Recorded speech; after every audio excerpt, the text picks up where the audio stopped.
access level has recently increased. Excellent.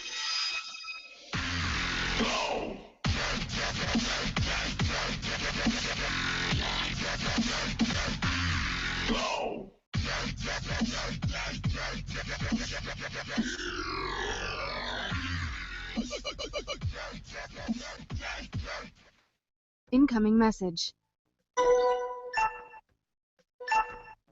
Good evening and welcome to episode 22 of Behind the Scanner. Your hosts for tonight are Andrew Krug from Virginia, Daphne D. from Washington, D.C., and Jorge Pedrero from Mexico City. Our special guests tonight are Vicki Ellen and Nick Dumas. The Q&A tool is enabled for tonight's broadcast. Submit your questions throughout the show and we'll ask as many as time allows. If you know someone who would make a great guest, submit their information to us at bit.ly/BTS_guest. Finally, you can watch past episodes and subscribe to our channel at youtube.com/behindthescanner. And now, your hosts of Behind the Scanner.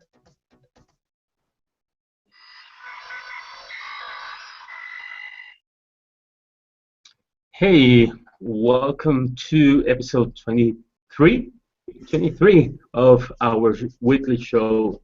Well, our first guest tonight comes from across the pond and the city home to Colesman's Mustard Shop and Museum. Please welcome Vicki Ellen from Norwich, England. Hey, welcome, Vicki. You are muted. You gotta unmute yourself. I have to. Oh no, I'm unmuted. There you go. Now you can talk. So have you actually been to Coleman's Mustard Shop and Museum? The weird thing is I don't really like mustard. Oh. Oh. So I'm guessing the answer is no then. No, but I drive past it. You drive past it. Nice. Yeah, on the way to work, I drive past it every day. You get the smell of mustard. Well, that's probably why you don't like it then. That would probably make me sick as well. Welcome from the UK. It's got to be, I think, 3 a.m. there, so we appreciate you joining us in the wee hours of the morning. And, yeah. Thank you are Agent Min Twin, right? Am I pronouncing your game name right? Oh, well, that's a bit of a discussion point at the moment because when we did the Spinnaker operation, it was mentioned on the Ingress report. And my local agents think that Susanna Moyer pronounced my name wrong. So they keep calling me Nin Twin, when actually it's Min Twin. But I think I'm going to get that for the next 5 years. They're going to call me Nin Twin. Nice. So what is the meaning of that name?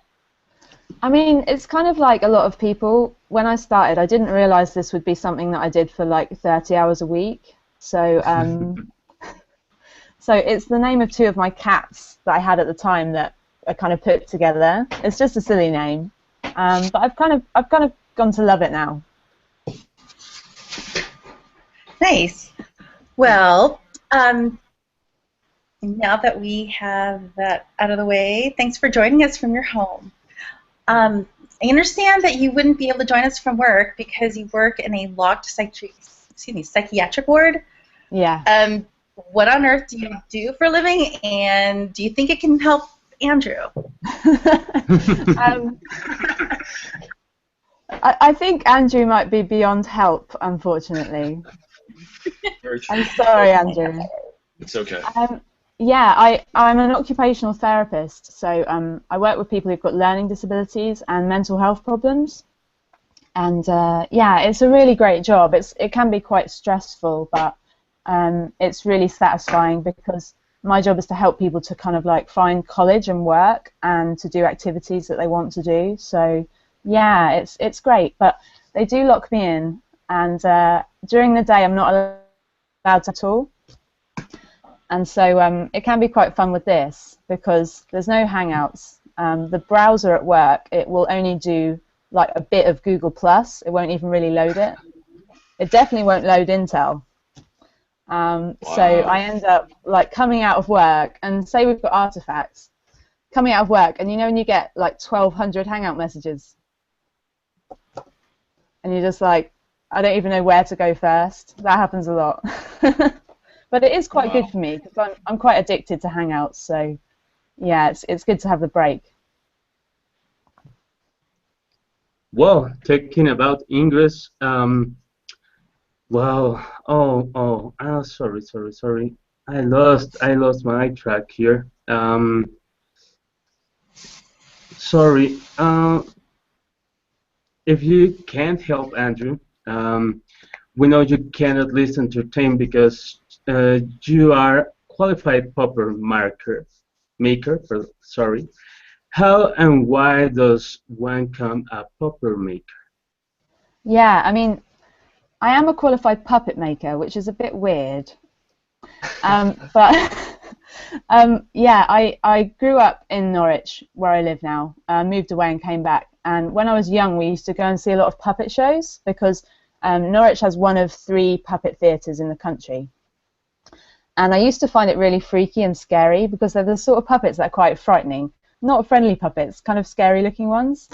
And so I was quite fascinated by that. And I went back and they have courses of how to make them. So I made some amazing stuff like dragons and scary kind of dolls and stuff like that. And I've always been quite interested in how you make them look alive. So there's this sort of point when you put the eyes on and they start to look like they're kind of alive and you start moving them around. And I think it's really interesting. It's kind of like that uncanny valley thing that you have in computer games where you get to a certain point and things start to look a bit alive. And yeah, it's good fun. It's nice to make something from nothing, just from a load of junk, you know, and it comes out with something that's got its own character. Yeah, So but it's a pretty weird hobby. you mean like marionette type puppets, or are you talking like Jim Henson type puppets, or what's?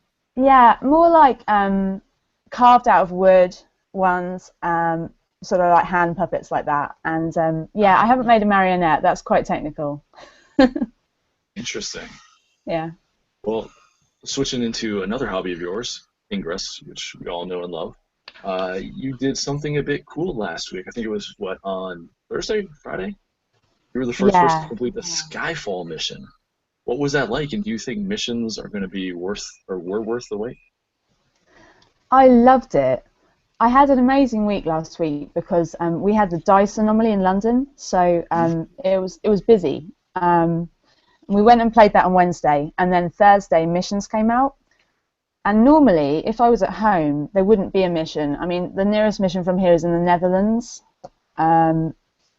So yeah, but because I was in London, I was so lucky. I came out of this course that I was doing, and I just literally like ran with my scanner to the bus to try and go and do this James Bond Skyfall mission.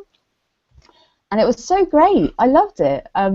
You had to go and hack MI6, which sounds really risky, doesn't it?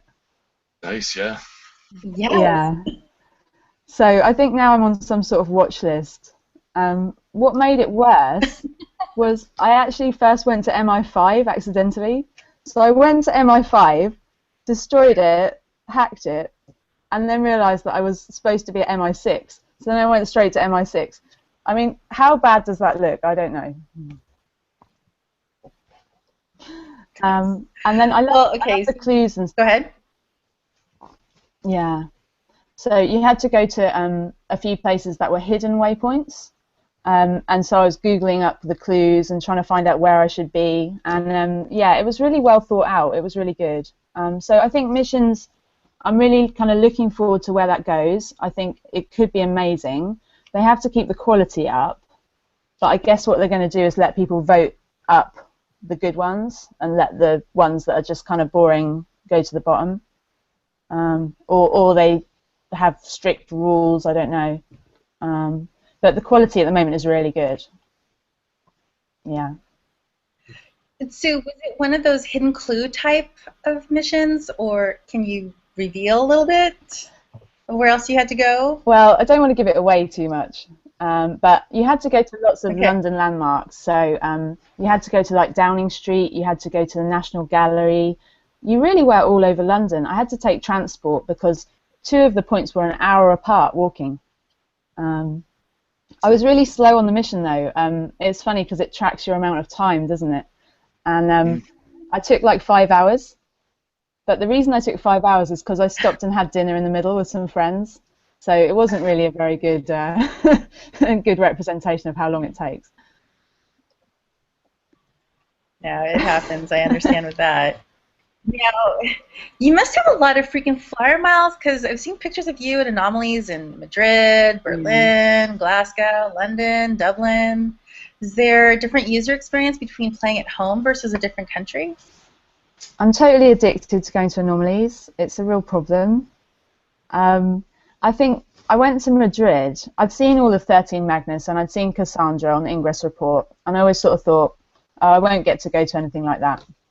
And then I got the chance to go to Madrid, and it was just incredible. Like, I went to Madrid, I didn't know anyone. I ended up on this team with people from Valencia, and they were just fantastic, and they treated me like a member of the family. And we went out, and I don't even remember if we had Zello, but we had a talk from Angie, who was on Behind the Scanner from Spain. And she gave everyone a speech, and I didn't understand anything because it was all in Spanish, apart from she said portal. So the one thing I understood was portal. And so we went and we were just, hacking, destroying everything. Yeah, we won, and it was just amazing. Like, it wasn't even the winning, it was just the party and the atmosphere and seeing so many agents, and I loved it. So yeah, it was a different experience playing in a different country with the language, and just the fact that you can have that bond with people even though you don't even speak the same language as them. And it's just kind of gone on from there. I mean, Berlin was fantastic. Berlin, Recursion was one of the best weekends of my life. I got to meet people like Zafrir, Alexander Becker, just people that I'd spoken to for like a year and never met. And, drinking in Seabase with the portal table showing you where all the portals are. It's just such a fantastic place. That Seabase is nuts. That's pretty cool. I want one. Yeah. Have you been there? No, but I've seen the videos and the pictures of it. You should go. Definitely go. Everyone has to have a Seabase key. Yes, definitely. So then Glasgow, London and Territus, and then Dublin, and I started kind of helping with planning with London, which was amazing. Just such a great group of people that we planned that with, and then I've kind of come in as a helper to help other places, so kind of help with Dublin, and then recently we did Gothenburg. So they'd had Stockholm anomaly, and then they had Gothenburg in Sweden, and that was great. But it was really quite intense. We ended up winning by 4.4 points. So less than one volatile, less than one link, yeah, it was very exciting. And the ground lead was called Bacon, Bacon Jansen. So you can't go wrong, can you? If your leader is called Bacon, it's got to be a good thing. That's got to be what gave you the one total advantage. That's definitely. Well, Vicki, can you tell us a little bit about the Spinnaker 2 and what was that experience like? Yeah, to understand Spinnaker 2, you have to kind of go back to Unite 8. So I was brought in to help with the UK with Unite 8, kind of a bit late, and I very quickly got to know this crazy bunch of people who do these amazing projects. And we got in some hangouts, and we did Unite 8, and it was really stressful and fun, and the link went around the world, brilliant. In the UK, it bounced a little bit around some places to get around the world, but that was fine. And then the next one that we had was called O2J, Ode to Joy, and the aim of that one was to link places that were really hard to get to. So they had over 1,200 agents doing clearance and linking, which was the biggest operation we'd ever done in Europe. And not all the fields came off, but what came off was really, really cool. So I started working with those guys like Florine and Vincent. And then the next one we did was Eureka, where we went to Madeira. And I don't know if you saw it, but we did like a field over Africa, and that was amazing. And then the next day, there were some delays because there was some stuff that needed to be cleared in Finland, and it was their national holiday. So there was some delays. So I actually had to get the plane home from Madeira before the main fields went in, and I was just frantically helping with Finland, saying, you know, guys, you can do it. You know, let's get this cleared. Let's get it done. And I got on the plane, and then I flew home, and I got off the plane, and the first message was, "We've done it. We've done it." So, you know, you load scanner and you zoom out and out and out on Intel, and that was amazing. And then Spinnaker 2 came up, and I really wanted to be a linker because I've never really done that before for a mega field. So, the main part of Spinnaker 2 was lots of layers from Spain, this place called Faroe Seas, to an island off Germany and Denmark. And I had a VRLA, so I thought what I could do is try and go somewhere to link back to that and make that mega field from the top. Iceland is somewhere I'd always wanted to go. We had some issues in my family, some health stuff, so I wasn't sure if I was going to be able to go until the last minute, and I booked it all last minute. And honestly, it was one of the most amazing adventures of my whole life. I've never done something like that by myself.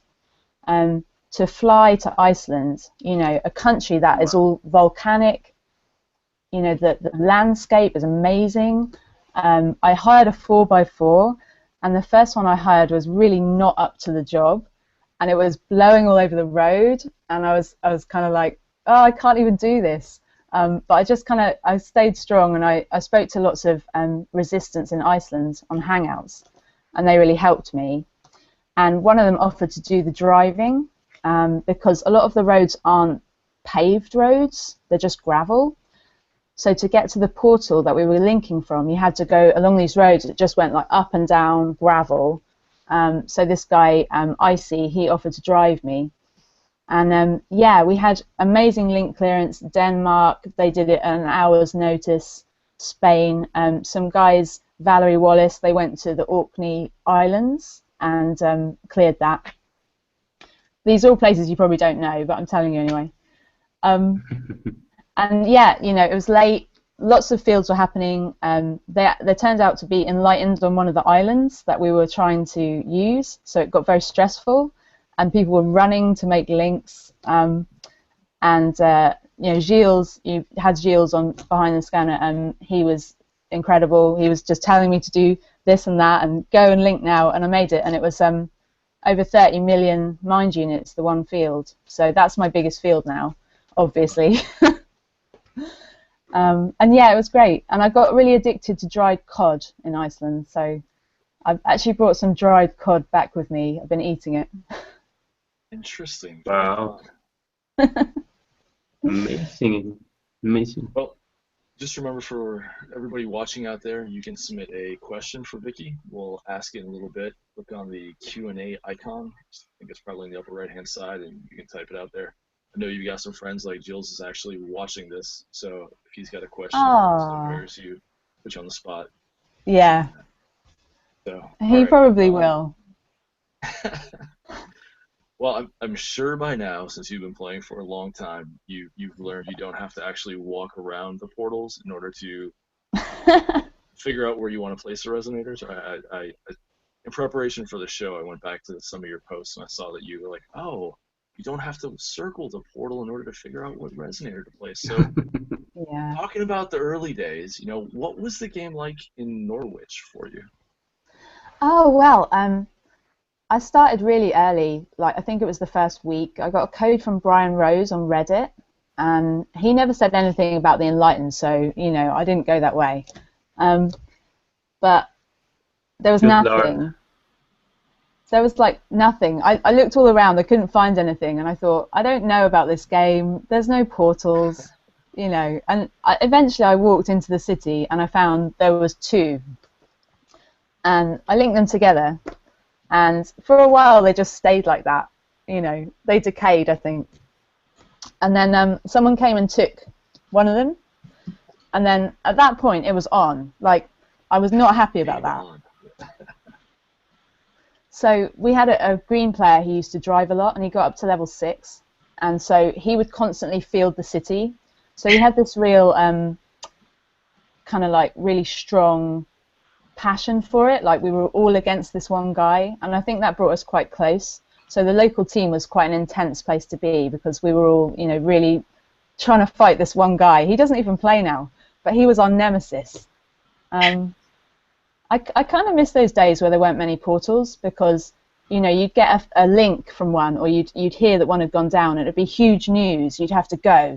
Oh, get in your car. You've got to go because this one portal's been taken out, which was fun. And now there's, you know, hundreds within a mile. It's a bit different, isn't it? True, very true. Yeah. You know, since those early days, like we mentioned before, you have been involved with all sorts of Ingress things, from operations, anomalies, field art, events, you've been part of. Which would you say is the most memorable, and why? I think artifacts and shards. Where I live in Norfolk, we've got some people that live on the coast, and we also know the people in the Netherlands really well because we link to each other a lot and we swap keys a lot, like really regularly. So normally I have a couple of hundred keys for the Netherlands in my scanner. And the reason we know each other and the reason that we're like incredibly good friends and speak on Zello and stuff is because of artifacts. So we tend to travel most artifacts that come through the area. And probably my most memorable one is one that I held on to for nearly 12 hours, and it was just me. I took some agents to the coast to make the P7s, but then after that they had to go home, and I ended up at like 4 in the morning on a pier, like looking out at the sea, holding on to this artifact that had come from Germany, and then we bounced it backwards and forwards along the coast. And my friend Walter in the Netherlands, he kept saying, you have to drive here, you have to drive there. So I'd jump in the car and drive, and it would come in and it would sit there, and I'd be looking around for anyone, you know, enlightened, resistant, scared, to see what would happen, and then it would bounce back. And I ended up going to sleep in the car. He said to me, "Oh, you can have 1 hour's sleep, thanks." So I got 1 hour's sleep in the car, and then my friend Lucy came and woke me up. So I think artifacts, they're just so intense, aren't they? I mean, there's nothing like artifacts. Well, Oh, competitive player too. yeah, artifacts, you can hate them or love them, but nothing in the middle. Well, but part of what makes English awesome is the people and relationships.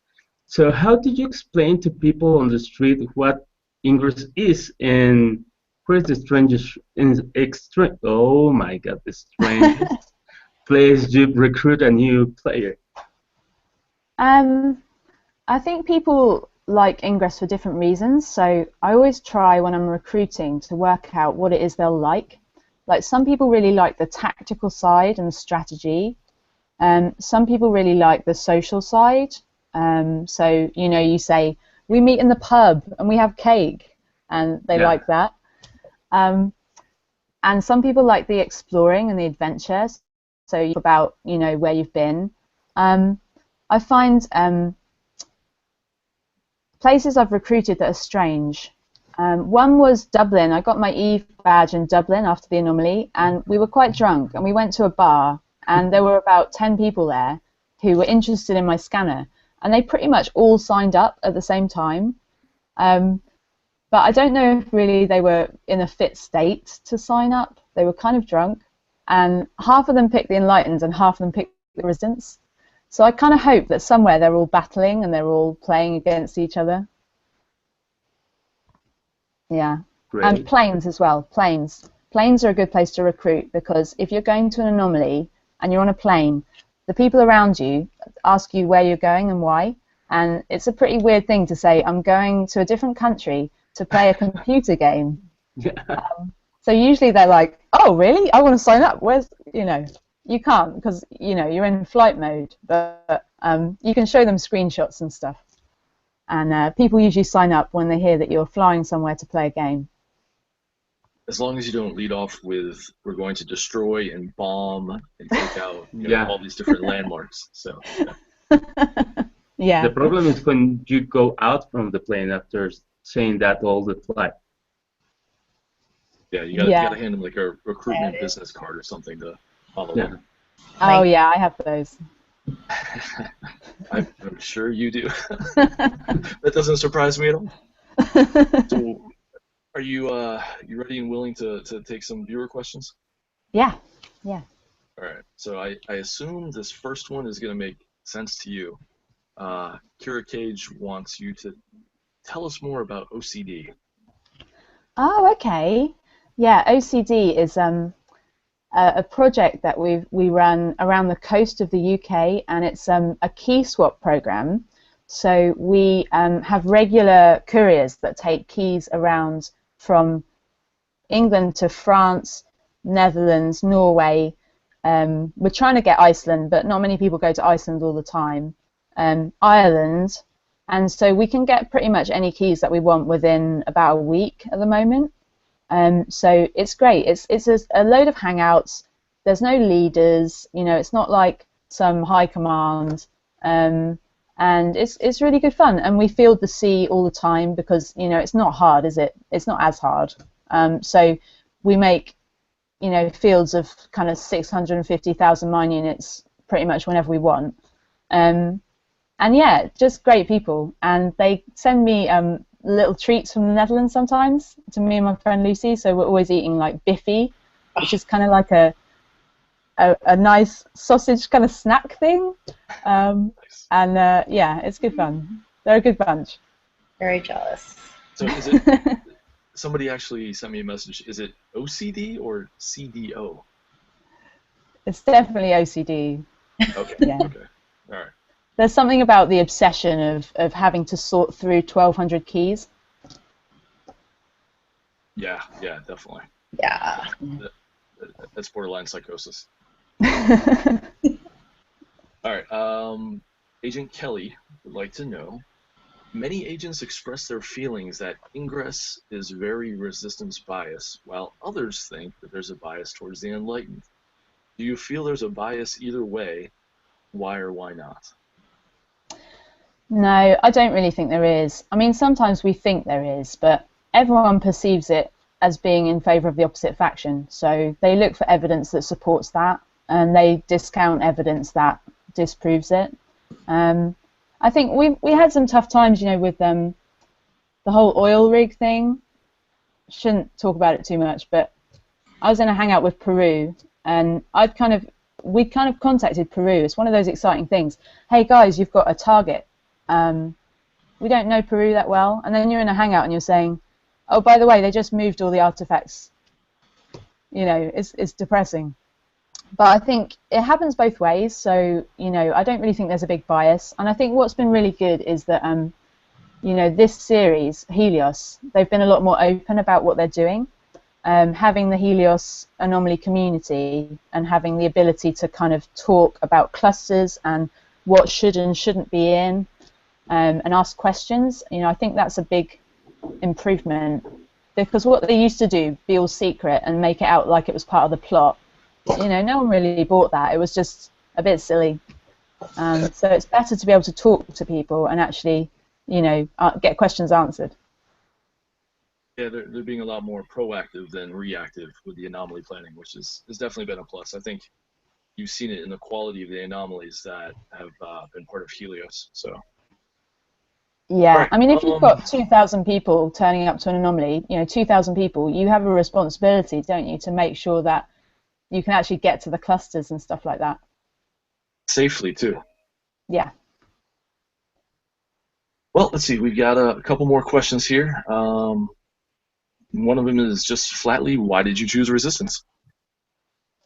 Oh, okay. I didn't have any context. So I just had the two choices on the scanner. I'd seen some of the promotional stuff, but it was quite early. And I don't know, it's hard to say really. I kind of, I thought Enlightened sounded maybe a little bit arrogant. No. Well, no, but you know, kind of to say that, oh, I'm enlightened. Good for you.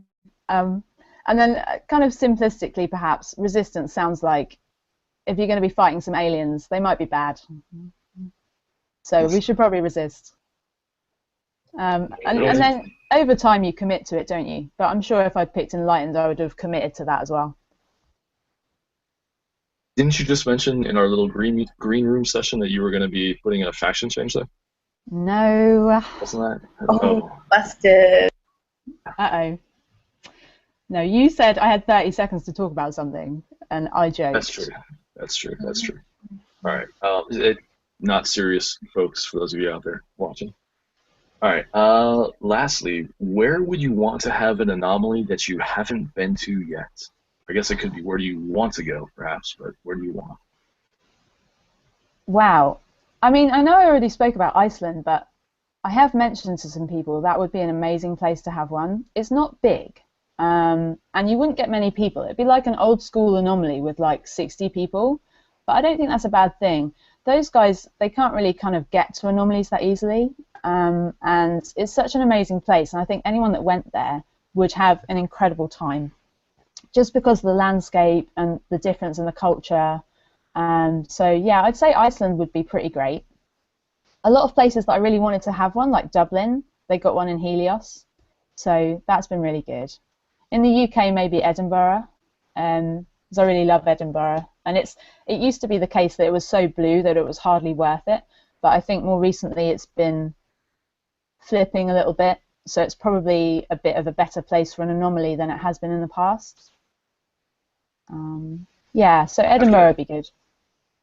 I've got family down in Kent, so if there's any reason for me to get back into England and go down south, I think an anomaly in the rural farm towns would be good. Oh, we've put 3 megafields through Kent, so they probably need you actually to be enlightened there. I've noticed that, yes.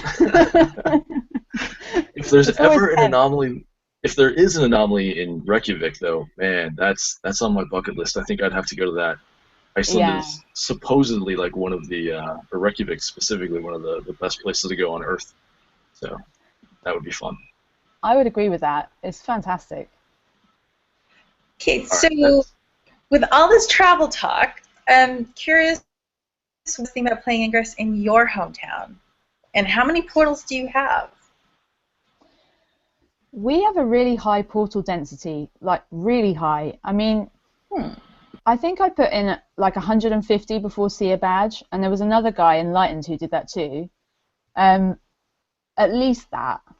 So we have several hundred medieval churches, so all of those are in. And then the city is got lots of landmarks, like it's got a castle and 2 cathedrals, and they're Norman. One of them's Norman, so they're really super old. And so there's so much density there that it's very intense. It's kind of a bit more green now. It was mostly blue. It's kind of changed a lot with Devra and a lot of new Enlightened players, which is fun, you know, we like it. There's more to do. There was a time to really get AP because there was nothing to do. Yeah, so it's good. We tried to do different things with the city. One thing we did a few months ago was we tried to link the centre of Norwich, which we picked the castle. This is almost in the middle, and we linked that to Parliament in the Netherlands, in The Hague. So we made a link right through the middle of our city to the middle of their city, and then both of them to Norway. You need link camps for that. And we also linked to Lincoln, which is another city in the UK, and we just tried to get the highest mind units we could. So we do stuff like that to try and keep it interesting, to do different things. Because between me and this guy, Tiemann, who's the Enlightened guy around here, between me and him, we've kind of done a lot of what you can do in the county. We've kind of maxed it out.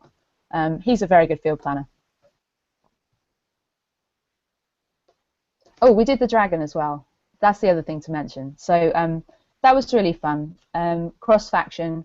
We did with kind of like a green body and blue wings, and everyone seemed to like that. That kind of went around Google+. I remember that dragon. That was amazing. Yeah, that was really amazing. Oh, thank you. We did the Devra thing too. That was a bit more controversial because a lot of people kind of liked the portal decay and didn't want it to change.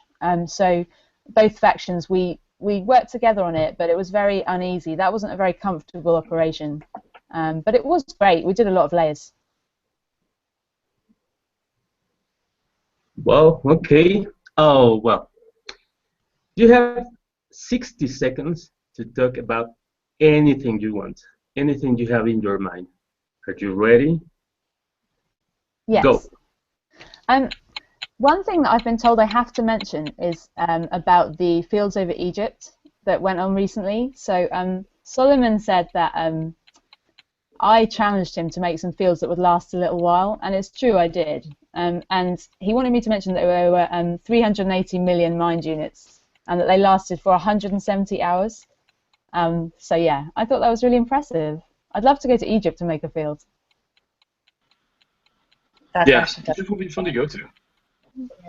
Yeah. It would be so great to meet with Solomon there. Yeah, he's great. He's a great guy. I'll do some cross-faction art with him or something. Yeah. Yeah, you're very lucky to have him on your faction. Well, anyway, Vicki Ellen, thank you so much for being with us tonight and staying up till the wee hours. We're really grateful. Oh, thank you. It was lovely. Appreciate it, Vicki. Thank you for your time. Thank you, Vicky. And our next guest is joining us fresh from a baby changing station somewhere in some. Let's welcome and congratulate Nick Dumas on the birth of his son, Ronan. Thank you. Yes. No, the baby changing actually has already been taken care of. He's got a fresh diaper on. He's actually not even here at the moment. I got out of baby changing duties for the evening. So it's kind of a Nice. fun little relaxing moment. I'm a little nervous because I'm not hearing a screaming child right now. You got to tell me your secret, man. How'd you get the? Yeah, wow. How'd I get the what? How'd you get the baby out of the house? Well, it's real easy. About 3 a.m. last night, my dog got sprayed by a skunk, so neither my wife nor I slept much between trying to feed the baby and clean the dog. And then I went to work today, and so in order for both my wife and I to get a decent night's sleep, her parents offered to have them stay the night over there so that they would watch Ronan and my wife could sleep, and then I could sleep here and get up for work tomorrow. So it kind of worked out in a fun way. By accident that nobody's around this evening. Otherwise, you might see my head whipping around looking for where screaming is coming from. Yeah. Are you still in that phase where when you're sleeping, you wake up at any coo or any sort of sound they make, wondering if they're okay? No, I'm definitely into the unless he's screaming bloody murder, I can sleep through it phase. That's good. That's good. All right. Well, let's get started. So we talked about new kid. You know, you've got the Detroit that just happened. We've got Ingress Obsessed. Now, I'm not even sure really where to start with you, what to ask first. So how about we just kind of maybe rewind and go back before all of that. You know, you started planning the Detroit anomaly, and your wife was pregnant at the time, and then life sort of threw you a curveball. What happened? Yeah, we found out on Super Bowl Sunday that the Super Bowl Sunday in 2014 that my wife was pregnant, and we kind of kept it under wraps for a bit, and then we told people in March, right around our birthdays, that we were having a kid, and then shortly after that was when the anomaly got mentioned, and I got excited, my wife got excited, and I said to a bunch of the local players that I said, Ronan's due in September, but you just watch, they're going to plan for this anomaly in September. And they gave us a date in August, and I went, sweet, that's like way before everything. I'm awesome. And got really hardcore into planning and taking care of stuff around the house and redoing a baby room. And then in the beginning of August, my wife had some complications, and she had to go to the hospital, and she was on hospital bed rest starting in the beginning of August. And at that point, I knew that Murphy's Law was in effect, and this kid was going to come. I had dates. I said he was going to get born like 10 minutes before the anomaly started on the 23rd. So I was now rushing. I was not only working, but going to the hospital like twice a day to visit my wife and come home and then take care of the dog and do things around the house. And 2 weeks after she got admitted, Ronan was born on the 15th, and then it was because he was 6 weeks and change early. He was in the NICU, so now I'm still going to work, but I'm coming home, picking up the wife, going back to the hospital, visiting my son, and then coming home, and then 11 o'clock at night I'm catching up on anomaly messages, and it was the month of August came and went, and I really honestly couldn't even tell you half of what happened or how I slept or how I'm still functional. But it was crazy. It was fast paced. But I'd do it all again in a heartbeat. It was an awesome month. That's awesome. So with all the excitement in your life, I'm sure you figured out a way to unwind by now. I've heard a rumor that it might include having a glass of homemade wine. That is a very true rumor. I do make my own wine. I actually just got done bottling wine, so it just got bottled in August, or about a week ago, well, a week and a half ago. I bottled it up. My father and I make it, and so I just got done bottling it. I should actually be going to purchase it, but I'm taking a year off with the kids, so I'm not going to make too much wine this year, but that's okay because I've got a little over 200 bottles in my basement still, so I think I've got enough stock to make it through another year. So what types of wine do you make? I make really anything. I always ask friends like for a suggestion each year. I always make a Merlot every year because that's my wine. I make a Merlot that I do with a slight oak chip flavor or to it, and I usually make something like a table wine, like a Lambrusco or a Barolo or an Amarone. And every year I ask my friends or my wife's friends like what they want me to make that year. I usually make a bottle of Moscato or Pinot Grigio or Pinot Noir or really anything. So it's really kind of an all up in the air thing. I'm just experimenting with it all. I mean, I love doing it, but my grandfather, I have very few memories of my grandfather making it by hand. Because he was an old school Italian and right off the boat and everything, and I want to get back to the point where I'm proficient enough at the skill to do it like my grandfather did and make it right from the grapes and the whole 9 yards. All right, so I know you were going to ask me this, so I'm just going to tell you now. Wow. Pinot Noir, huh? All right. I made that 2 years ago, so I may still have a bottle handy if you're ever near Michigan.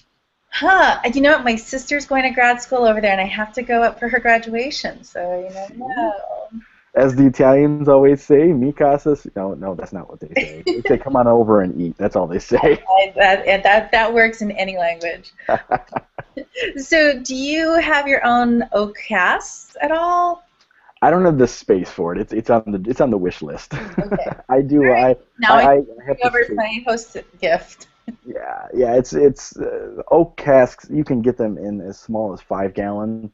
But the density of the cask and the wine that you put in, like for how long it has to soak, it doesn't always work out well in the flavor until you get to like the 50-gallon size. I just don't have the space for that, and my wife would probably kill me. Well, so you know how to make also Bancho, this hot wine? I do. It's it's all sorts of fun stuff. There's a lot of different things you can do with the parts from learning to make wine to make other things. So yeah. Okay, well, but including the wine, you are a little bit a home chef. So, what is your favorite food to make? Man, that's really a tough question. I grew up with Italian cooking, and I'd say that's my forte is Italian cooking. I really like making, if I had the time to make a homemade pasta and a homemade sauce and the whole 9 yards, like an old bad Italian mafia movie, or make a nice lasagna. But recently, I've become very much in love with Japanese cooking and doing like sushi and curry and things of that nature. So it's kind of a weird toss-up right now. Wow. If you ever need to adopt an orphan Asian child, I'm here. Just I don't know. I've made a few. I'm not afraid to admit that I've had plenty of dinners that I've tossed down the trash because I made them when that didn't turn out nearly at all what it should have. You've got to experiment to kind of figure out what works and doesn't. In fact, you were just talking about a Japanese curry Yes. before we went live, which was, man, that sounded delicious. Yeah, I faked that one because I tried making it from scratch once and I completely butchered it. So there's a like a Japanese curry kind of bricks that you can buy that you just sort of melt down once you cook the meat and everything else, and it makes the curry, and it's much better than any concoction I've attempted to at this point. Well, talking about Ingress now, you and our previous guest Vicki are kind of Ingress opposites of sorts. She's known for creating these massive, huge fields and being involved in all these anomalies and all that. And you, by your own admission, haven't been part of creating a field that's larger than 300,000 mine units. But you can create missions, which she can't do, but she goes on. So, with the multiple ways to enjoy Ingress, how do you find yourself deriving enjoyment from it these days? Your words sting, Andrew. I've tried so hard for the big fields. I know you have. I really get my enjoyment from the game comes from the social aspect and the people. I love teaching new recruits when I can. I love making missions and ops for locals. We just did one this past weekend where we converged on 4 separate cities at the same time and turned them green level 8 from head to toe, and then all went out afterwards and had drinks and dinner. And just the stuff like that is where I'm getting my enjoyment from the game. I kind of look at it from the aspect of I've done a lot of things in the game, being in the game for so long, and you have one of the keys to this whole experience with Ingress is that once you hit that level 8, and I still will stick with the level 8 even though there's more levels, but once you hit level 8, you've got to make the game fun for yourself. You've got to find ways to make you still be interested in the game. And for me, a lot of it's been the social aspect and the people. I love meeting the personalities. I love meeting as many people as I can in the field, both sides, doesn't matter. And I love the expressions when you do something that wows people. When you go into a guy's hometown at 2 a.m. and make it a flash 8, and he wakes up to all of his portals the other color and just shielded all the heck. And he sends out this message on comms like, hey, thanks for the wake up. It's awesome. Stuff like that is where I really get my kicks nowadays, and I do love it. There's no two ways about it. It's brought a lot of experiences, a lot of creative experiences, a lot of fun little memories, places that I probably would have never traveled to in my life in my own state that I've been to, and it's awesome, just awesome. It's great. But I will get that field. I'm coming for you, Vicki. Coming for you. I'm sure she'll sleep very soundly with that thought. Okay, so how about some association? All right. Right. Missions. So far, awesome. Sort of scared about the future. All right. Artifacts. Personally, kind of a waste of time. Jarvis. Give me back Hank Johnson. Resistance. Almost Careful. as much of a bane of my existence as poopy diapers. Harley Davidson motorcycles. The only way to enjoy going to portals to make big fields. Link amps. I don't care what Niantic does, they're still going to be useless 90% of the time. Diapers. The start of the bane of my existence. Agents from Mexico. Awesome. I've worked with a few now through Intel and some of the plans they've put up, and the stories I've heard that they have to go through to get a field up, I bow to you guys. I mean, that's awesome. The lengths they go to make things happen is great. And I hear the rumor is like every one of them has a portal in their front yard for some religious statue, and I'm really jealous of that. Not so That's where true. Jorge gets all of his gear from. Okay. You're wondering about that. But I agree with you. All the agents from Mexico I've had to deal with are pretty fantastic. But thank you for those answers, I guess. Well, thanks for great questions. Well, maybe we can expand on some of those. When you started playing, you were pretty hardcore and gradually became a behind the scene planner type. How and why do you think that changed you? Um, I think it's a natural evolution for part of the game. You do so much in the game so quickly, and when the game first started, I mean, you had to travel. There were so few portals. You had to travel to the same spots so many times to do the same thing. You start to find things to do in the back end, and you're watching, your friends that you're traveling 2, 3 nights a week with to these same spots over and over again, and you're all kind of like start challenging each other. Like, well, I bet you I can take that city down in under an hour. Or well, I bet you I can do it with only level 7s, or whatever. And that just sort of became a natural evolution for me.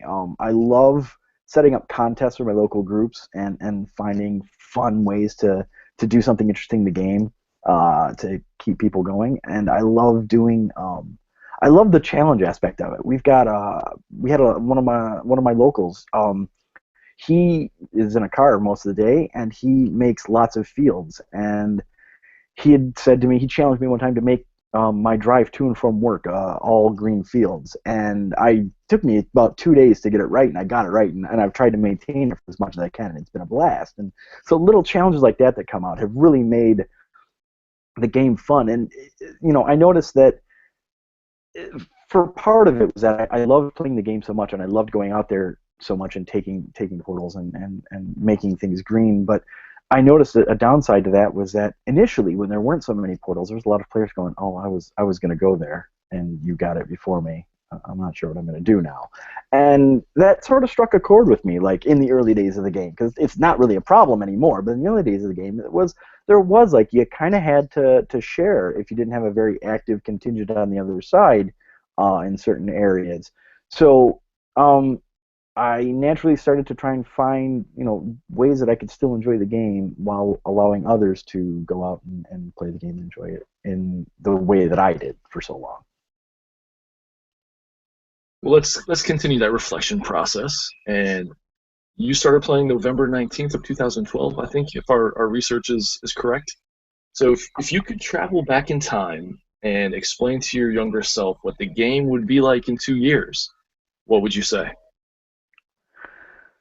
Buy a car that's very good on gas, and find a way to get your wife to go to sleep at about 7 o'clock in the evening so that you can play all night and get paid for it. No, well, no, the car gas thing is totally true. If I could go back and tell myself anything, it'd be to submit more portals. There's so much out there that I think we drove past and missed because the initial portal acceptance process was such a pain. I don't know if you really remember it, but I mean, you had to take the picture outside the game, and it had to be properly tagged. You had to come back and find it on you had to go into their app on the web and put the picture in and find it manually. And it was really a pain in the butt. So I wish I would have done that more, though, and gotten more stuff online, or at least markers for big cities to go back to. I may have actually had platinum by now, and I wouldn't be getting completely trounced by everyone else on my team for submitting portals, as they tend to do, Mark Bidinger. But the game has changed so much, and I would, if I had anything to tell myself, it'd be stay on the path you're on and get more involved in the big missions and more involved in the big mission planning and get more involved in the global community sooner. I got involved in the global community really right after Cassandra in Chicago, and in the grand scheme of things, it was a long time ago in Ingress time, but it wasn't that long ago to get in on some of the early big fields and big plans and meet some of the people in the game. And I really wish that part of me would have gotten involved in that earlier to be a bigger part of that and to bring more of that, the fun of planning and making big fields to Detroit sooner than it has come. You wouldn't say to yourself, keep a guardian from now? I got a guardian. I got that bad. My guardian portal made it to 232 days before somebody took it out, so I got lucky. So I got that going for me. Oh, I lost my guardian yesterday. How many days was it? 137. 130 sounds so close. So Oh close. man, no, that's awful. I don't. But anyway, I'm sorry to hear that. It's a point of contention with a lot of people. So Yeah. All right. Well, in previous shows, we talked about a lot of the milk runs, and just curious, how often do you go to the grocery store now? Your wife's not watching. It's okay. I don't go to the grocery store nearly as much, but I tell you what, if that kid's not asleep in 5 minutes, we're going for a car ride. That's what started now. So it used to be, honey, I'm gonna go get beer or lunch for work, and now it's, honey, I'm gonna go take the kid in the car, and we're gonna go see if we can put him to sleep. So the game's changed a little bit, but I think she's starting to catch on to me because now she's wanting to take him for car rides at night. So we're going to be fighting for upgrading Portal, or else we're just going to have to go together and completely find a way to live without sleeping. Okay, well, we touched on a little bit, but what was it like having the anomaly in your backyard? It was awesome. Like there's so much excitement for anomalies in general, and to have it come to your home state and in your city, in this city that gets trashed in the media so much. When you play there, every day, kind of, well, not every day. I really wish I could play in Detroit more often than I do. I'm lucky if I get down there once a week now. But when you get the chance to do to have an anomaly in your home, it's awesome, and everybody gets excited, and you build on that excitement as a group, and you just, everybody gets into it, and it's such an exciting time, and the hammer's always going, the iron's always, the fire's always burning, the iron's always hot, and you're always doing something for it, and it's great, and when everything is said and done, you totally have anomaly burnout. Like, you're like, I don't even want to touch the game for 2 days, but leading up to it, it's awesome, and it's worth every second of it, and having all these people who've never been to your city come out and see it, and people that have never played in a group of more than 3 people suddenly charge with 70 of their closest friends that they never met to take out 10 different portals and everything. It's such an exciting and invigorating experience, and I've never experienced it in any other video game ever, because there really hasn't been anything like Ingress till now, at least at this level, and it's such a great experience. And I don't know, there's really, I just keep saying great all the time because that's really what it is. It's awesome. It's an adrenaline rush. You're just going all the time, and at the end of it, it's like you feel like you just won the world. It's awesome.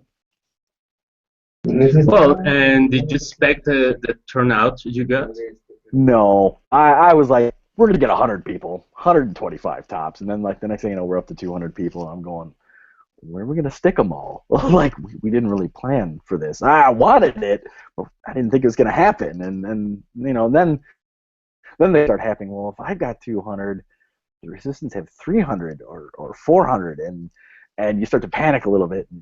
But you gotta pull yourself in and go, all right, well, now we got 200 people to manage. What the hell am I gonna do with this? And but I had such a great team of planners that worked on the anomaly with me, that really did a whole lot of work above and beyond, because I was so incapacitated for chunks of the anomaly with my son near the end there, that they did an awesome job, and they got everyone set up like they should, and we rocked it in Detroit. I mean, I don't want to brag too much, but if you look at the scores for Detroit, if it wasn't for the fact that the 2 cities were won by blue, we held the score for 3 checkpoints on 1 city against 2 others and the world score. I mean, my guys knocked it out of the park, and I'm so proud of everyone on my team. On our team, it's not my team, it's our team. I gotta stop saying that because it's really not. It's our team. everybody on our team for how well they did, and it just every time I see that score, I can't help but grin like the Cheshire Cat because it was such a great day and so many friends, and we did so awesome. Well, and what it was like meeting John Hankey, and did you give him any feedback? This is actually the second time I've gotten to meet John.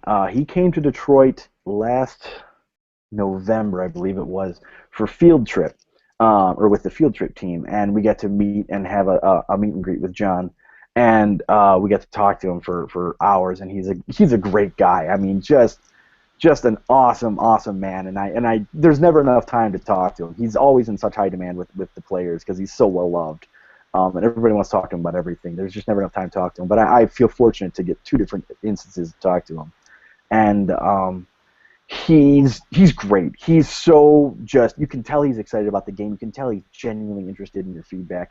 And it might not happen, and it may be something that's infeasible that you tell him that you want done, but he really just wants to know everything you know, and he really wants to be a part of it. When he came to Detroit, when he was going to come to Detroit, he sent me an email saying, I'm going to be there, like, where do I farm? And I told him, like, here's where you go. This is when people are doing it, but you got to be there. And he wasn't able to make it, but he was able to farm beforehand. And the day of the anomaly, he walked across the parking lot, and I came up and shook his hand and said hi. And I said, are you ready for today? And he said, yeah. I said, no, you're not. I said, you got good shoes on? He said, yeah. I said, we'll talk at the end of the day. And at the after party, I came up to him. I said, so, John, did you have fun? He said, I had a blast. I said, how are your feet? He goes, they're killing me. So I told him, I said, we're going to work you like a dog. And we did. But he loved it. He was like a 5-year-old, in a candy store. John's just such a great guy all around. So I really, you can't ask for a better paragon to the company that makes this product you love, because it's so much better when the guy at the top is as into it as everybody underneath him. Nice. No, casi todo el mundo. Puedes meterse en high pero para tambores. Okay, never mind.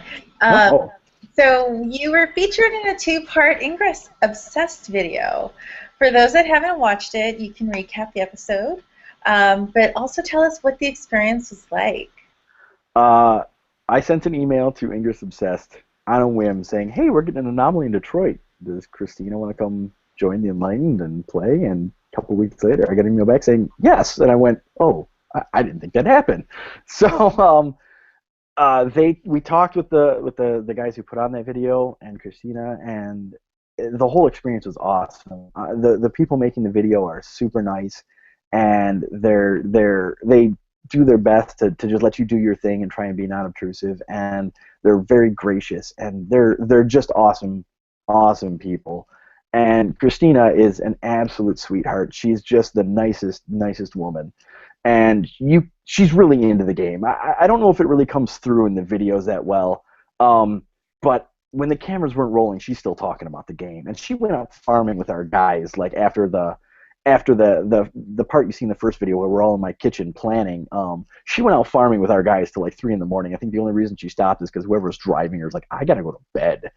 I mean, she's just super, and it's great to have personalities like that being in the forefront of this game that are into the game, and they're excited, and they're trying to get you excited, and they still have that wonderment about the game that maybe you've lost a little bit because you've been playing it for 2 years. And it's everything great about this game and this community, with what the obsessed people are doing, and it was awesome. They were just great people, super fun to be around, super accommodating, really took their time to talk with us and walk us through things, and very gracious to our needs. I mean, we're planning an anomaly, and there's things that maybe we don't want the other team to see that we're doing, and we tell them that, and they're like, we'll make sure it's not in the video. I mean, they're great. So I wish they could come back. I'd love to do like 9 episodes with them and do just awesome fields and anomalies and whatever.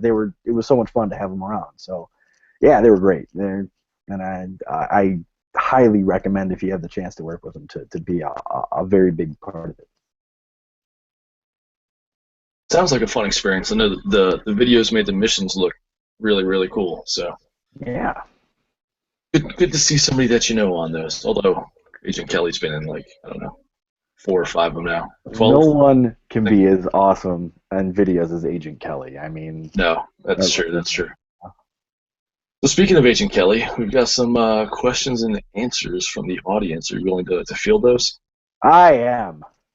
All right. She would like to know what your shirt says and where did you get it? Oh, my shirt says I Heart AP. Did I?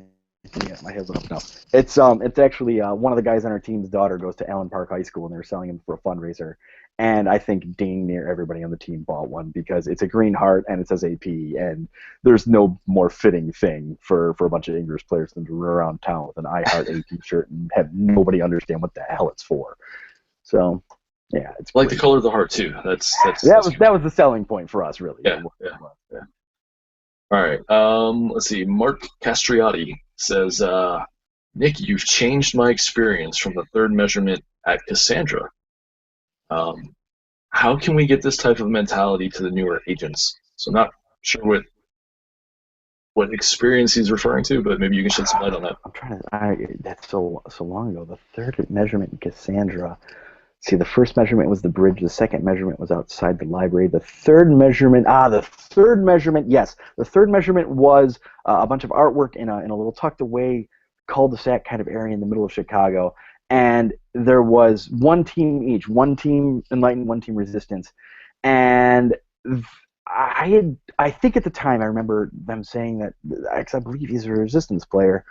And I remember talking with them a little bit during the things going on. We're just chatting about the game, and oh man, that's a cool bike you got. You know, have you had any problems with it today? And we're just talking to them like normal guys. And I think I remember saying like, wow, we've had some problems with like some of the Enlightened, you know, but you guys have been awesome. And this checkpoint was great to battle it out with you guys. Like, I think that it's very important. I think what he's getting at is the human aspect of the game. And I think it's a very important thing to remember. There's a guy on the other end of that scanner. There's a woman on the other end of that scanner. It's a person. They've got a family. They've got a wife. They've got a kid. They've got a dog. I mean, you can troll somebody all you want, but the chances of meeting them in real life at a portal in this game are so high that I think you really need to remember that. And I think it does the game great things, because you can talk smack about somebody and then meet them and be like, hey man, that kind of hurt what you said. Oh, I'm sorry, and shake hands and be better for it. Like, I hear stories all the time of people who are like leading groups where they're like, you know, a field just went up, go, go, go, and everyone's like, well, I'm at home with my family, or I got to tuck the kids in, or I just worked a 12-hour day, or man, I'm beat, I can't go out and get it. And people get mad at their own teammates because, well, you're not dedicated enough, or you don't play hard enough, and that's why we're losing, and that's not what it is. They planned a good plan, and they caught you off guard, and things happen, and these people have lives, and you have to remember that. And I think the more you remember that these people have things outside this game that they enjoy doing, and they have lives, and they're casual about it. This is their release, just like it's your release. They're doing this for fun, just like you're doing it for fun. And the more you kind of take a step back and remember that that's how these people are, and that's what they do, and approach the game and approach people that way, and say hi and shake their hand and say good job at the end of a battle, the better it's going to be for everyone. The more they're going to want to play, the more they're going to find excuses to play, and it's going to keep the battle going. It's going to keep the environment going, and you're going to get husbands and wives and aunts and uncles and people that wouldn't normally play this game playing. And in every way, the more people who can experience something this fun in their everyday lives is great. And the more, because it's really what it's all about. Games are fun. They're supposed to make you enjoy life, enjoy what you're doing, and have fun. And the more fun you can bring to it just by being nice and just by remembering that everyone in this game is human, and they have a side to them that you may not understand. Maybe they had a bad day, but you saying, hey man, good job fighting me at that portal, that's awesome. And it's going to make people play more, and it's going to get people constantly excited about the game, and they're going to love you for it, and they're going to keep coming back for it. You know, I'm going to isolate this answer tomorrow. I'm going to make it its own video clip. I'm going to share it around to the Ingress world of this is what Ingress is about. So be prepared for that. I agree. That's perfect. You're spot on. it's taken a lot to get to that point, and I talked to so many people on both sides. I mean, with the mission thing, I'm in a cross-faction mission creators group, and it's guys on both sides, guys and girls on both sides that are passionate about this game, and they're passionate about making missions good, and it breathes new life into me and into the others. When you keep getting these people that want that, Vicki, made a great point of saying that she loves the missions and she hopes that they stay high quality, and I do too. I don't want to make junk missions. I don't want to make missions where it's just go blow up somebody's house or oh, I know this guy loves these 5 portals, so let's make him a mission to blow it up all the time. Like, you've got to foster that, and we all need to foster that. Well, I think I don't even know how to. I don't know how to follow that up, my man. That was. Amen. No. So I think looking at these other questions, I think you've pretty much answered them. So I'll ask for Daphne then on her behalf. What is, because she didn't get a chance to ask Vicki, but what is your unique portal count? It's bad. I think I gotta open up the scanner, but I know it's horrible. I'm pretty sure I'm less than 2,000. I want to say. Let's see, all-time unique portals visited. Oh, I'm barely over 2,307. I don't have. I did a lot more driving when there was a lot less portals. Yep. That's actually a pretty normal count. What's that? I'm sorry. It's okay. No, it's actually a pretty normal count. Oh, okay. Well, good. I don't feel as bad then. No, there's no reason to feel bad. I mean, I was just talking to a teammate last night, and he's very local. So local, he just sticks to the neighborhood. And it's because of him that I feel a lot more comfortable leaving home for me to do my thing, because he helps. When I come home, I generally will feel pretty at peace. Right on. Yeah, having somebody hold down the home fort helps. That's for sure. Exactly. So thanks for the work you do. All right, my friend, you are allowed to get on your English soapbox for 60 seconds. Ready? Sure. Go. All right. First, go Tigers, because they're in the championships, and I want to see them win. But outside of that, everyone keep making fields. If you can dream it, try for it. Don't be afraid to fail in this game. I've failed in plenty of fields. I've failed in plenty of missions, and I still keep coming back to do it again and again and again. You learn something every time, and no one's going to make fun of you. No one's going to harass you. And if they do, and they're your friends, it's out of love. So keep coming back. Keep making those big fields. Keep trying the hard try. But remember, like, from beginning to end, there's a person on the other end of that scanner, and be curious about it. Don't show them any mercy. Play your hardest. Play your best. Do not let up, but have respect for that person. And make sure that if somebody's not respecting you, that you just let it go off your shoulder and keep moving on and do your thing and do it to the best of your ability. Wow. Good advice. Wow, dude. Wisdom. Those were 60 great seconds. Well, Nick, thank you for joining us today and tonight, and to take the time to be with us. Thank you very much, and go Enlightened, go Detroit. Let's do this. Amen. Okay. Appreciate it. Yes. Good night, everyone. Have a great week. Thank you, everyone. Don't forget, you can join us next week at 9 p.m. Same bat channel, same bat time. Thank you, everybody. Happy hacking.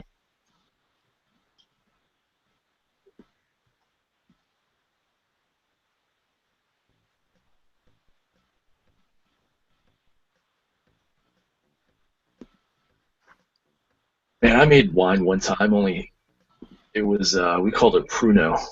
Pruno? Oh, no. no. Oh, no. I want to know. Oh, You get a bunch no. of fruit, you stick it in the toilet, you make it when you're in jail.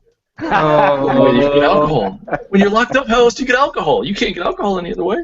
So basically, you made toilet wine, which is Yes, there's yes. nothing You gotta wrong double with wrap that. it.